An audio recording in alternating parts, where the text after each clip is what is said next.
Come on.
arabimusomera kugeza kwije imyaka 2 urumva atakwiza imyaka 2 byose yarabifashe ku mutwe abavyumva yego hanyuma inyuma y'imyaka 2 bahita bamujyana mu ngando za Kiyuda hamwe twise mu bakibuti bajya kumutoza kugira umutima wagutse ukwirwa mu gihugu cyose mu gihe twe nyandeba urabona iyo umuntu nta muntu abaho abanyarwanda tukunda kubaho ubuzima buri prive niyo mpamvu ubona hari udupangu hari no mu giturage hari utuyenzi biriya n'ikimenyetso n'imitima ishobora kuba ari cyo kwiharira mu muco wacu niko bimeze ariko abandi bo baba reka ntanga urugero rumwe abadukurikiye basomye Bibiliya Dawidi ku myaka 16 yabwiye Goliyati ngo ngiye kukwica ngo uce umutwe mugabe ubisiga byo ku gasozi isi yose iramenya washobora gutekereza umwana w'imyaka 16 ukwigwa mu isi yose uzi ko dufite abantu badakwigwamwo na Kigali yose no nico ni kimenyetso cyo kugira umutima wagutse abantu batorezwa mu muryango iyo umuntu wese yatekereza igihugu kijari kuba kigeze kure kurutaho kigeze umwana wese abitojwe kuva ari muto kuva ari mu nda agatozwa gukunda igihugu akamenya uwo ari we n'impano ye akiga binyuriye mu mpano ye twagira kure kurutaho tugeze urakoze cyane abantu babitekereze nyine mu buryo bwagutse babyumve kurusha ati Yesu nashimwe cyane mushumba Desire ndetse na Theo Imana ibaho umugisha kuri iki kiganiro iyaba cyajyaga kibaho tugakomeza kumenya ibihe mwatwibutsa aho mwasomye murakoze ndi Alphonse ngira ni muri Zekariya 2 ni igice cya 2 harya sinibuka 12 kuva ku murongo wa mbere wari uhera urabyumva cyane oyati mwaramutse neza ni Ishmayeli ikibazo mfite se kuzura ku rusengero rwa Israeli nta ngaruka byatera kuri twebwe abamenye Kristo n'abataramenya Kristo yego ingaruka zirahari kubera ko urusengero ni guzura itorero rizataha rizahita rigenda mu yandi magambo Yesu dutegereje ntazaza ari uko urusengero rutaruzura cyane ntashobora kuza urusengero rudahari birareba ko iki se twebwe abakristo kugira ngo aze uko rwuzuye none se ubu tugize reka mbyita ibyago abayahudi ntibanyumve tugize ibyago uyu munsi rukuzura ubu se ntitwahita tugenda hanyuma abapagani bene wacu batarakizwa ntabwo baba babihombeyemo bazaba bahombye none ese ubundi mwebwe mujyayo iyo mugiye musengera ko mva nta rusengero bafite dusengera ku rukuta rwasigaye rw'urusengero rwa Salomo ubwo ni nyuma y'umusigiti musengera inyuma wa musigiti wa Ari Axe yego niko gakuta kasigaye ku rusengero rwo kwa Salomo nirwo bita se urukuta rw'amaganya yego hari video nyine nkunda kuba ndi kureba kenshi njya nkurikirana ejo nawe zinzireba aba hari abantu benshi baruriraho kuki barwisurwa amaganya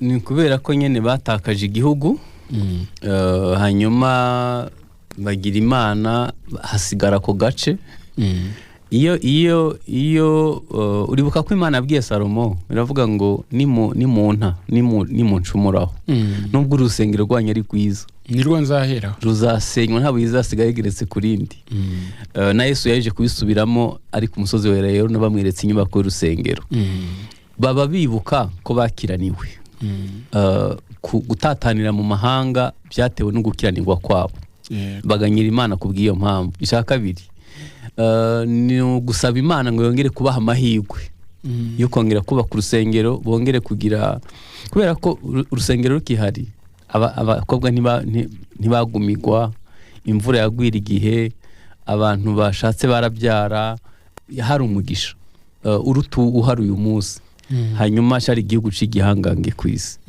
yego wigeze kuvuga ngo ni igihugu kitagusha imvura se kuko nta mvura igwayo hari igihe bamara imyaka 2 nta mvura iguye hari n'igihe iyo bagushije imvura bashobora kuyibona rimwe ukwezi kumwe mu mwaka ayandi mezi yose nta mvura baba bafite ni mu zuba ni mu butayu ahanini cyane urakoze cyane Pastor oyati ese pastor ubona okay mwaramutse neza Teonsuriza pastor ese koko intambara Haremagedoni izabaho Israel irayizi se cyangwa ifata gute cyangwa iyifata nk'uko irwana izindi ntambara niko yabajije ntabwo yifata nk'izindi ntambara ni umwihariko barayitekereza Haremagedoni baranayiteguye kera hashize igihe kinini gute izabera mu kibaya ca Megido ni munsi y'umusozi wa Karumeli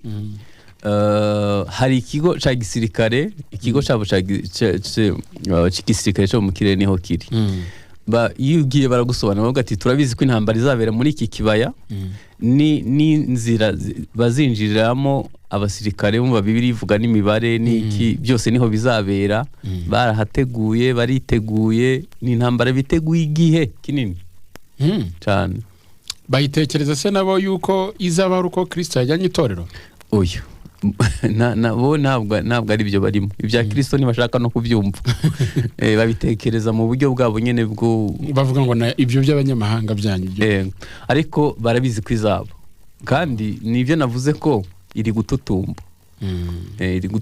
iriteguye muribuka ko Putin ubushize yabwiye inganda zikora intwaro ko bagomba kwihutisha gukora intwaro zigezweho kubera ko intambara ya gatatu y'isi yiteguwe abashinwa urabizi aho bageze bitegura Amerika yiteguye kera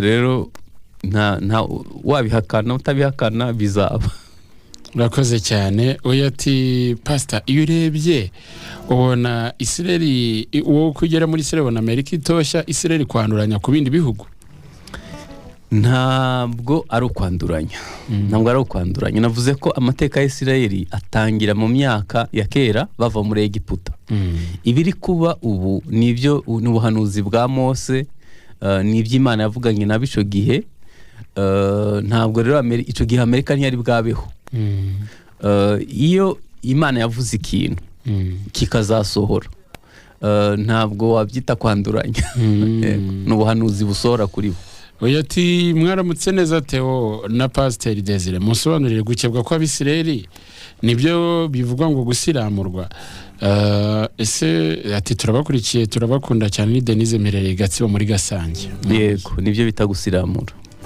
okay murakoze cyane ati Yesu nashimwe nanyuzwe gusa ndumva ngize amatsiko yo kugera muri Israel Theo na Pastor muzame promotion ni Florence Wirunda urakoze cyane okay pastor reka twakire niba kuri telefone ari y'abandi bantu turi kugana no ku musozo 0725 nimero guhamagara ni 0725 69 22 28 0725 69 22 28 niba hari icyo wifuza kubaza Pastor Desire turi kumwe kujyanye na Israel nagerageje gucamo ikindi bino bintu ari byinshi nyine ari na birebire umuntu yabisobanura mu minota mike tuba dufite nawe kandi nashimye ko arimo aragerageza kubivuga mu buryo buvunaguye cyane Alfred allo no waramutse urimo uravuga niba uri ahantu hatari network Jacques muvugana yego Jacques Kicukiro gahoreza pasiteri urakoze cyane ibintu byagusobanukirwa ese wowe gukurikirana uriya mateka bishyire cyane ukaba wanahagenze cyane ubona Amerika niyo mpamvu Amerika ari cyo gihugu gikunda gusa n'igikurikirana Israel cyane kikayishyigikira cyane ubona ari iyo mpamvu bitera ko igihugu ubona bitabishishikayemo cyane ariko Amerika ikabishikaramo cyane yego igihe Hitler yishe abayahudi miliyoni 6 barahunze bamwe bajya mu Burusiya buriya abayahudi benshi bakomotse mu Burusiya murabizi ko na perezida wa Ukraine ari umuyahudi wo mu maraso kiriya gice kirimo abayahudi benshi hanyuma abandi bajya muri Amerika noneho impamvu Amerika ishigikira Israeli nuko abantu bari kuri top ya Amerika n'abayahudi reka duhere kuri Blinken nari ngiye kubivuga minisitiri w'ububanyi n'amahanga wa leta zunze ubumwe za Amerika Anthony Blinken ni umuyahudi wo mu maraso cyane. sekuru yarokotse jenoside ya Hitler. N'aba Trump bivuga ko bafite inkomoko n'ababyeyi babo. Impamvu uribuka ko abayahudi bashaka kubatuza mu Bugande, hanyuma sekuru wa Bush niwe yavuze ati no, Imana yavuze ko ari, kandi nawe ni umuyahudi wo mu maraso. Yego.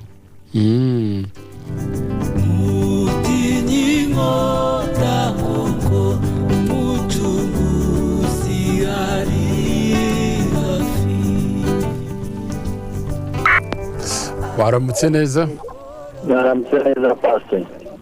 Yego. Mzito turabakunda cyane, twakukeneye twa Oscar Mwivuga. Yego Oscar. Namwe mukunda kugira mu gihugu cya Israel. Nk'abanyarwanda mbona hari nk'uko dusa nk'abahuje amateka. Badufata gute, batubona kuko mba numva bashaka kuba bagira n'ukuntu bagira banena, hari ibihugu bashaka kuba banena cyangwa bafite ukuntu mbona basa nk'abateye. Twebwe nk'abanyarwanda badufata gute icya gihugu twenda gusa nk'abahuje amateka? Nicyo nashaka kubaza.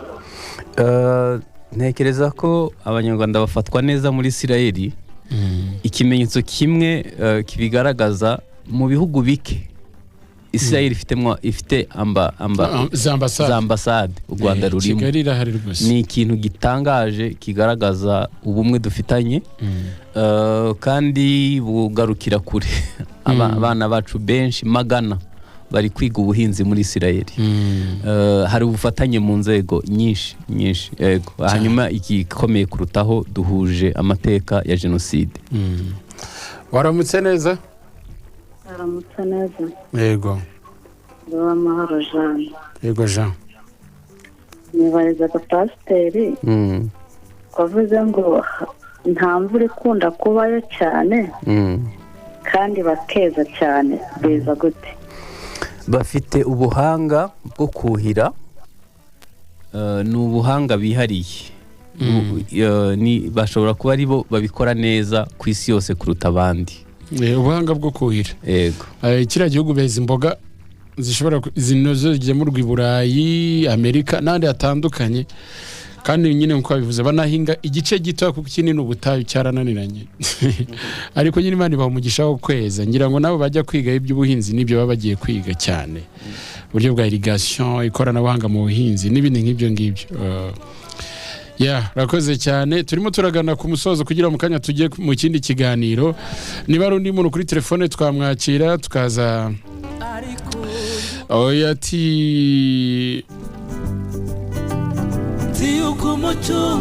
Ati Pastor wakoze kudusobanurira ese gukebwa bivuze iki ku bwoko ku bukristo bwabo? Ntabwo ngira ngo abakristo ahubwo ni ku bwoko bwabo. Si ikimenyetso bahawe n'Imana se mu gihe cya Abraham? Ni ikimenyetso Imana yabahaye mu gihe cya Aburahamu, ariko nanone tubifata mu buryo bw'igihango. Nta gihango gishobora kuba hatari amaraso. Ni mu buryo bwo kwiyegurira Imana. Ntabwo ari ugukebwa gusa byo gukora isuku. Ni mu buryo bwo kugirana igihango n'Imana. Yego. Hanyuma twe kuba Kristo tubikoresha kwihana no kwakira Kristo mwami n'umukiza. Yego, murakoze cyane. Abantu benshi bibwira ko Yesu yahise mumva, abandi baradamaraye ngo Yesu nazagaruka, ariko Yesu ni muzima kandaza. Pastor murakoze cyane rero. Mu gusoza umuntu akuri iki kiganiro nk'umwizera w'umukristo asigarana iki kujyanye n'ibihe twagiye tuvuga? Bari kurwana intambara muri zitandukanye, twabonye ko Isirayeli ari ikimenyetso kidandabira cyangwa se ni ribuye rizaremerera amahanga. Udukurikiye umukristo ntaranagera, wenda ntazanagera, ariko asigarana iki? Ikimureba ni iki muri byose? Umukristo icyo asigarana ni Isirayeli ni ikimenyetso cyangwa se ni isaha y'Imana ku banyamahanga. Niba twizera ko Kristo azagaruka tukaba tureba ibiri kuba, wibuke Matayo 24 ibimenyetso byose Yesu yavuze, hafi byose biri gusohora. Hanyuma ni gute ibimenyetso byaba bisohora tukaba turangaye, tukaba tutiteguye kwakira Kristo? Ntabwo nzibagirwa ijambo Umuyahudi yatubajije bavuye kutwereka ibikoresho by'urusengero. Yaratubwiye ngo twe ko twiteguye kwakira Mesiya, abanyamahanga mwe mwiteguye mute? Mu by'ukuri itorero rirarangaye kabisa, rirarangaye ku buryo rititeguye kwakira Mesiya. Kandi bavuze itorero n'umuntu ku giti cye, ntubitekereze nk'idini runaka. Rero ni tuba tubona intambara, ibihugu biri gutera ibindi, gute twumva ari ibisanzwe? Gute Israeli ibaho kuva muri 48 umutini utoha ntibigire ico bitubwira ku kugaruka kwa Mesiya? Ibyiringiro bya nyuma dutegereje nuko impanda izavuga. Rero ntekereza ko abanyamahanga dukiye kuba twitegura muri ubwo buryo. Icyanyuma shaka kubwira abadukurikiye, turibuka ko twateweho nk'ingurukira. Hanyuma ikindi, mwibuka ko Bibiliya ivuga ngo umubare w'abanyamahanga ukwiriye ni winjira mu itorero impanda izavuga. Ntabwo dukwiye gukerensa agakiza twahawe. Murakoze cyane, Imana ibahe umugisha. Tushimiye cyane Pasiteri, ndetse nawe twagushimiye abadukurikiye. Imana ibahe umugisha, ubwo tuzasubira ubutaha. Mwakoze cyane Pastor kutubera abatumirwa muri iki kiganiro. Murakoze cyane. Yesu nashimwe cyane. Uyu munsi mbifurije amahoro ya Kristo, ya yandi atagira akagero, abe muri mwe mu izina rya Yesu Kristo, amen. Uyu munsi rero nifuje ko dusangira rino jambo. Ni ijambo dusanga mu butumwa bwiza bwa Yesu Kristo uko bwanditswe na Matayo, igice ni 11. Turasoma umurongo umwe wonyine wa 28. Turahasanga ijambo rifite imbaraga ritigeze rivugwa n'abaperezida bariho ku isi, ritigeze rivugwa n'abami bigeze babaho, yewe ritigeze rivugwa n'umubyeyi waba warakubyaye, ndetse ritapfa gutinyukwa n'undi uwo ari we wese. Ni ijambo rivuga ngo mwese abarushye n'abaremerewe nimuze munsange ndabaruhura. Twongere dusubiremo. Ni ijambo rivuga ngo mwese abarushye n'abaremerewe nimuze munsange ndabaruhura. Ndashaka ko uyu munsi tuvuga ijambo rivuga ngo umwihariko wa Yesu. Iri ni ijambo nk'uko nabivuze ritapfa kuvugwa n'undi muntu uwo ari we wese. Uyu ni umwihariko. Uyu munsi rero ndasaba Imana mu izina rya Yesu Kristo kugira ngo Yesu agire ikintu avuga ku buzima bwawe, agire ikintu avuga cy'umwihariko ku buzima bwawe ndetse ku bugingo bwawe, kandi Umwami Imana ahabwe icyubahiro. Ndabifuriza amahoro ya Kristo, amahoro ya Kristo nabe muri mwe. Murakoze, mugire umunsi mwiza, mukomeze kugubwa neza. Imana ibahe umugisha. Twibukiranye rino jambo, Yesu agera mu mudugudu witwa Nayini. Yesu yegereye ikiriba cy'umwana w'ikinege wari wapfuye. Ako kanya uwo mwana arazuka. Twibukiranye kandi kwa Yayiro. Yavuze ijambo rivuga ngo Tarisa kumi. Biribwiriza, bihita byemera, uwo mwanya biremera. Twibukiranye kandi no kwa Lazaro. Kwa Lazaro yarahamagaye, ahamagaye uwari wapfuye arazuka, uwo mwanya naho biremera. Uyu munsi rero Imana igira icyo ivuga ku buzima bwawe. Uyu munsi Imana, Uwiteka Imana Nyiringabo, agira icyo avuga ku buzima bwawe mu izina rya Yesu Kristo. Uyu munsi Yesu Kristo wabambwe twebwe tukabamburwa, nagira icyo avuga cy'umwihariko kuri wowe, maze kikuremere ibyishimo, cyongere ibindi byiringiro muri wowe. Nimukomeze kugira amahoro. Amen. Come back, you're welcome. We are so happy in that night, okay? Oh, thank you. May God bless you all your life. Be blessed. Okay, thank you.